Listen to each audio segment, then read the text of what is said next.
Hi, welcome to a video on the chain rule. Hopefully you've previously watched the earlier example on the chain rule where we kind of went through the definition of the chain rule and how to use it. In this video we're just going to do a couple of examples. So with this first example, again, the reason why we need to use the chain rule for this first one is because we have this inside function, this quadratic, inside of an exponential function. So this x to the fourth here. So the chain rule begins with, if you want the derivative, y prime, that you take the derivative of the outside. So this 4, this exponent, I do the power rule. I bring it to the front. And remember, when you do the derivative of the outside, you leave the inside exactly the same. So I don't change that. So the power rule says you bring the power to the front and then lower it by 1. So that becomes to the third power. That's my derivative of my outside part. So that's this whole thing here, derivative of the outside. Then I'm going to multiply that by the derivative of the inside. So the part in yellow here. So if I take the derivative of 3x squared, that will be 6x minus the derivative of 7x is minus 7, and the 5 goes away. So this is my derivative of the inside here in yellow. So that's my chain rule. Now, there's not a lot to do here other than to maybe rearrange if you like. Otherwise, you can just leave it the way it is.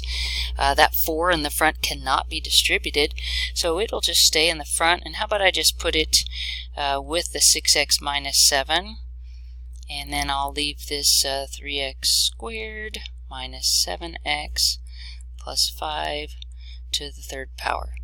So it's all preference as to how you leave your answer, but this would be perfectly acceptable here. Nothing else you can do to reduce it. Again, if you felt like distributing the 4, you could, but usually we like to leave them in factored form, so in which case we would leave the 4 by itself there.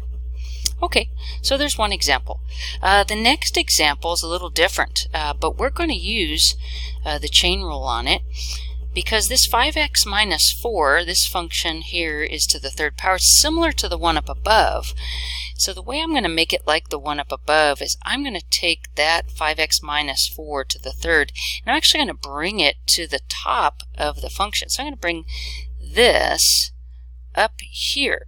And the way I do that is I'm allowed to do that so long as I take the exponent and change a sign. So 5x minus 4, which was to the third power down here, now becomes to the negative 3 power. So I'm going to rewrite the original function so that I can now treat it just like I treated the previous example. So now I can take the derivative of the outside and times it by the derivative of the inside. So the outer function again is this power, and the inner function is the 5x minus 4. Okay, so here's what dy dx or y prime would look like.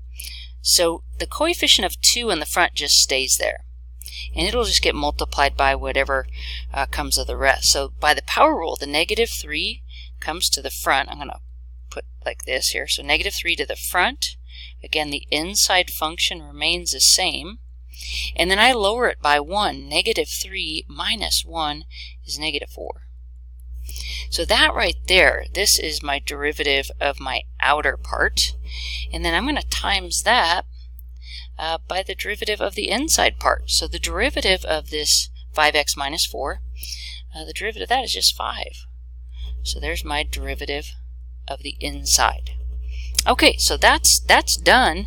The only other thing I probably would like to do is to do a little cleanup.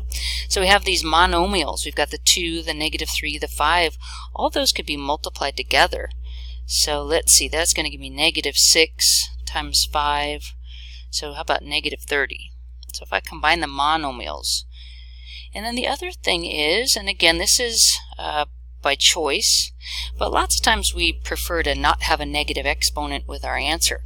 So I'm going to take that 5x minus 4 with the negative power and just put it back down on the bottom, sort of where it originally was. So negative 30 stays on the top. This 5x minus 4 goes down underneath that negative 30, but then becomes to the positive 4 power. So that would probably be a more preferred way of leaving the answer so that we have positive exponents.